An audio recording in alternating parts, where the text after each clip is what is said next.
Morning news India में मैं अंबिका आपका सभी का स्वागत करती हूं। जैसा कि हम सभी जानते हैं, विधानसभा चुनाव बिल्कुल सिर पर हैं। दोनों ही पार्टी, चाहे बीजेपी हो या कांग्रेस, सभी अपनी तरफ से पूरी तैयारी कर रही है और जोर लगा रही है कि राजस्थान में किसकी सरकार आती है। ये तो भविष्य बताएगा कि सरकार किसकी आती है। तो हम शुरू करते हैं चुनाव की सीधी टक्कर मॉर्निंग न्यूज़ इंडिया के साथ में। अब हमारे साथ में आ चुके हैं हमारे मॉर्निंग न्यूज़ इंडिया और इवनिंग प्लस के समूह संपादक doctor Urukram Sharma ji. Morning news India के सीधी टक्कर में आप सबका स्वागत है, अभिनंदन है। बहुत सारे चेहरे मैं जानता हूँ, कुछ चेहरे मैं नहीं जान रहा, तो उनका भी बिना नाम लिए हुए अभिनंदन। सीधी टक्कर की बात इसलिए करने को आई, चुनाव का समय बिल्कुल सिर पर है और चाहे भारतीय जनता पार्टी हो चाहे कांग्रेस, दोनों ने पूरी ताकत लगा रखी है किसी भी तरीके से चुनाव जीतना है। और जब राजनीति होती है तो चुनाव जीतने के लिए सारे पैतरे को इस्तेमाल किया जाता है। लेकिन इस समय चुनाव आयोग की कुछ शक्ति ऐसी है कि कुछ पैतरे काम नहीं कर रहे उनके, दोनों ही पार्टियों के। जैसे चुनाव के अंदर साड़ियाँ बांटना, गिफ्ट देना, नोटों को देना, शराब बांटना। तो चुनाव आयोग इस तरीके से पंजा फैला के बैठा हुआ है कि काफ़ी दिक्कतें आ रही है। ऐसी स्थिति में कैंडिडेट्स को अब हर घर को ऐसे ढोकना पड़ रहा है, चाहे वो मज़ार, दरगाह या किसी देवता का आसन हो।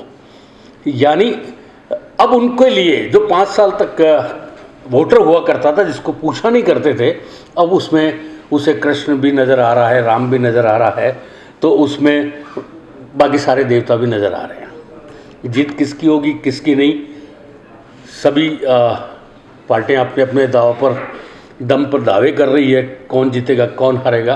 आज हम उस विषय पे नहीं जाएंगे कौन जीतेगा कौन हारेगा, क्योंकि ये बात हम करेंगे 25 तारीख को, जब पोलिंग कंप्लीट हो जाएगी। उसके बाद एनालिसिस करेंगे इस बात का कि जीत हार किसके खाते में जा रही है, कितनी सीटों पर कौन आ रहा है, सट्टा बाजार क्या कह रहा है। लेकिन अभी बहुत सारी चीज़ें हमारी जानकारी में है जिसके आधार पर हमें कुछ अंदेशा है कि रुख कैसा हवा का जाएगा, क्योंकि बहुत सारी चीज़ें क्लियर हो जाती है जब फील्ड में रिपोर्टर्स रहते हैं, चीज़ों को लेकर आते हैं, एनालिसिस करते हैं।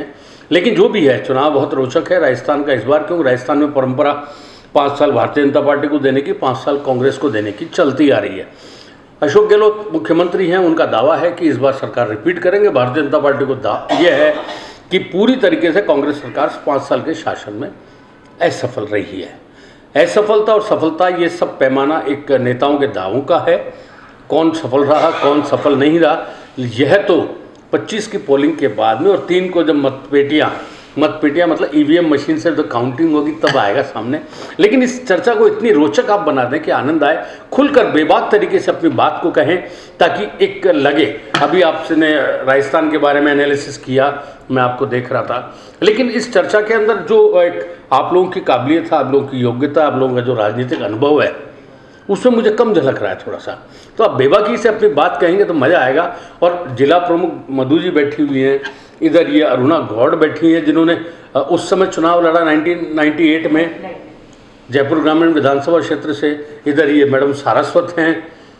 अब मतलब कहने का आशय ये है कि हम लोग अनुभव के साथ में नई पीढ़ी को साथ में लेके चल रहे हैं, तो वो आपका झलकना चाहिए। ज्योति जी बैठी हुई हैं, तो स्नेहलता साबू, दिया कुमारी को पूरा जिताने का ठेका इन्होंने ले लिया अब की बार तो। हालांकि मंगला सरिया कम नहीं है, ठीक है। तो इस चर्चा को अंबिका को देता हूं मैं और इसको आगे बढ़ाते हैं। इसके बाद हम लोग एक चर्चा और करेंगे। अभी आप लोग अपनी बात करिएगा, आप लोग दिमाग में एक एक दो सवाल रखिएगा, उन सवालों के जवाब भी हम आपको देंगे।